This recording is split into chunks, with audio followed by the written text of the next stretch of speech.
لیکن تورات کے اندر حضرت عبداللہ ابن عمرو بن العاص رضی اللہ تعالی عنہ حضور علیہ الصلوۃ والسلام کے صحابی تھے. اسلام لانے سے پہلے یہ یہودیوں کے بہت بڑے عالم تھے. یہودی حضور علیہ الصلوۃ والسلام کے زمانے میں، جیسے میں نے عرض کیا کہ مدینہ منورہ کے اندر یہودی آباد تھے، اور جو یہودیوں کے علماء تھے ان کی دو کیٹیگریاں تھیں، یہودیوں کے اور عیسائیوں کے جو علماء تھے جن کو راہب کہا جاتا تھا. دو طرح کے تھے ان میں لوگ، علماء. ان کے جو بڑے تھے، پنڈت کہہ لیں، پادری بول دیں، کچھ بھی بول دیں، عالم بول دیں. کچھ تو وہ تھے جنہوں نے دین کے اندر اپنی طرف سے بہت ساری چیزیں اندر داخل کر دیں، بہت ساری چیزوں کو جو دین کا حصہ نہیں تھی اپنی طرف سے دین کا حصہ بنا دیا اور لوگوں کو گمراہ کرتے رہے. قرآن نے اس کا تذکرہ کیا ہے، یشترون بآیات اللہ ثمنا قلیلا، کہ وہ اللہ کی آیات کو بیچ کر پیسے کماتے ہیں. ان کا مقصد یہ تھا کہ لوگوں کو کسی بھی طرح ریلیف دو، جس کی جو پسند ہو اس کو اسی طرح بتا دو کہ ہاں یہ دین ہے، اس سے پیسے لے لو، ان کے پیسے کھا لو.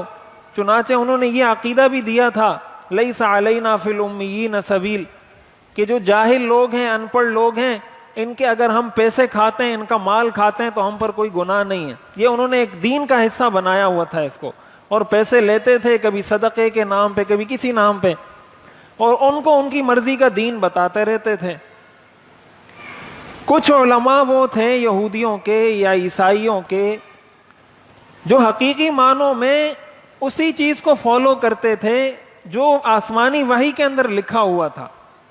اور آسمانی وحی کے اندر یہ الٹیمیٹلی یہ بات تو لکھی ہوئی تھی کہ ایک پیغمبر نے آنا ہے، ایک پیغمبر نے نازل ہونا ہے، ایک پیغمبر نے آنا ہے.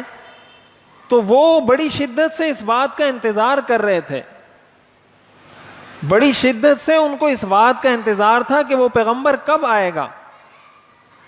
یہی وجہ تھی کہ جو یہودیوں کے علماء میں سے، جیسے حضرت عبداللہ ابن عمرو بن العاص رضی اللہ تعالیٰ عنہ، یہ بہت بڑے عالم تھے یہودیوں کے.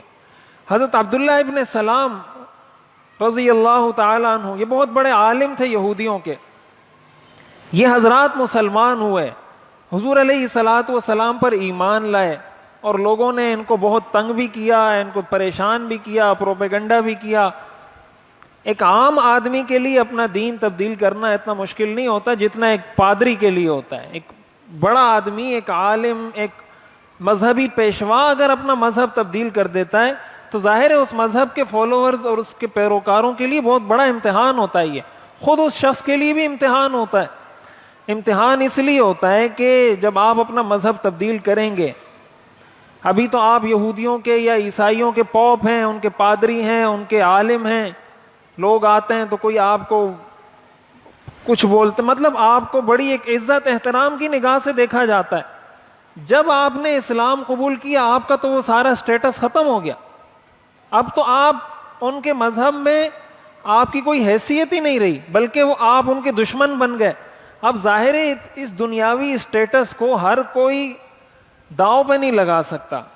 ہر آدمی چاہتا ہے کہ میرے پاس گاڑی ہو، میرے پاس بنگلہ ہو، میری واہ واہ ہو، لوگ میری پیروی کریں، لوگ مجھے اپنا رہنما مانیں، قائد مانیں، لیڈر سمجھیں. ہر آدمی چاہتا ہے. اور پھر جو لیڈر بن چکا ہو ایک دفعہ، اس کے لیے اس لیڈرشپ کو چھوڑ کر عام آدمی بننا بہت مشکل ہے. ایک تو وہ آدمی ہے جو پہلے سے ہی عام آدمی ہے، وہ تو کچھ بھی کرے تو اس کو اتنی پریشانی نہیں ہوگی. لیکن ایک لیڈر ہے، اس کو پتا ہے کہ اگر میں نے یہ کام چھوڑ دیا یا میں نے یہ مذہب چھوڑ دیا تو میری تو لیڈرشپ چلی جائے گی، میری تو قیادت چلی جائے گی، میری جو بادشاہی ہے، جو میرا روب دبدبہ ہے، 100 بندے آگے 100 بندے پیچھے چل رہے ہیں، یہ چلی جائے گی. ہر آدمی اس کو نہیں افورڈ کر سکتا، ہر آدمی نہیں برداشت کر سکتا. ظاہر ہے وہی آدمی اس کو برداشت کر سکتا ہے جو حق کا طالب ہو، جس کو پتہ چل جائے کہ یہ حق ہے، وہ حق کو اختیار کرے، چاہے کوئی اس کی موافقت کرے، چاہے کوئی اس کی مخالفت کرے.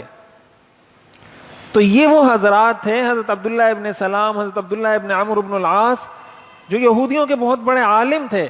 لیکن جب ان کو پتہ چلا حضور علیہ الصلوۃ والسلام کے بارے میں، اور انہوں نے آ کر باقاعدہ حضور علیہ الصلوۃ والسلام کو آزمایا جو جو نشانیاں انہوں نے پڑھی تھیں کہ وہ صدقہ نہیں کھائیں گے، وہ زکوٰۃ کا مال نہیں کھائیں گے، کوئی ہدیہ دے گا تو اس کو استعمال کریں گے، زکوٰۃ استعمال نہیں کریں گے، اس طرح آ کر انہوں نے ایک ایک چیز سے آزمایا آپ کو کہ پہلے زکوٰۃ پیش کی تو آپ نے وہ تقسیم کر دی، پھر ہدیہ پیش کیا تو آپ نے اس کو استعمال کر لیا۔ اس طرح کچھ سوالات تھے، حضرت عبداللہ ابن سلام رضی اللہ تعالیٰ عنہ نے آ کر مختلف سوالات کیے آپ سے کہ قیامت کی پہلی نشانی کیا ہوگی، جنتیوں کی سب سے پہلی خوراک کیا ہوگی، اس طرح کے بہت سارے، صحیح بخاری کی یہ روایت ہے، تفصیل اس روایت کے اندر مذکور ہے۔ حضور علیہ الصلوۃ والسلام نے ان کو بتایا کہ قیامت کی سب سے پہلی نشانی وہ آگ ہوگی جو مشرق سے مغرب کی طرف آئے گی۔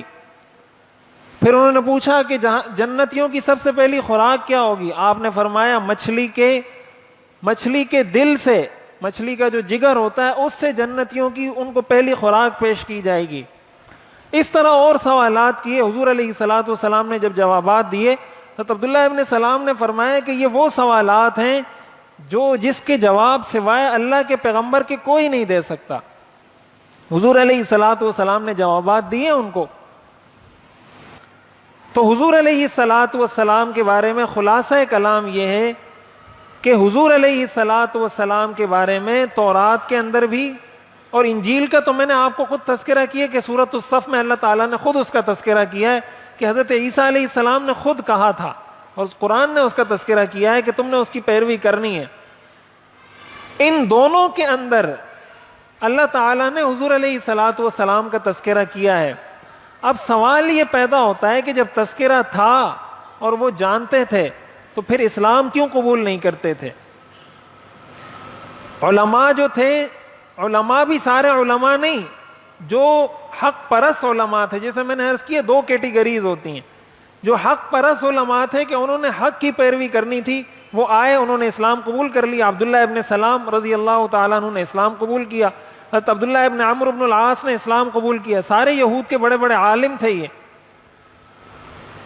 اسلام جو وہ قبول نہیں کرتے تھے، ان کو جو اصل مسئلہ تھا یہودیوں کو اور عیسائیوں کو، قرآن نے اس کا تذکرہ کیا ہے، وَلَمَّا جَاءَهُمْ كِتَابٌ مِّنْ عِندِ اللَّهِ مُصَدِّقٌ لِمَا مَعَهُمْ وَكَانُوا مِنْ قَبْلُ يَسْتَفْتِحُونَ عَلَى الَّذِينَ كَفَرُوا، کہ مدینہ میں نے عرض کیا مشرک آباد تھے اور یہودی تھے۔ یہودی اہل کتاب تھے۔ اہل کتاب ان لوگوں کو کہا جاتا ہے جو اپنے آپ کو کہتے ہیں کہ ہم آسمانی وحی کی پیروی کرتے ہیں، جیسے یہودی ہیں، عیسائی ہیں۔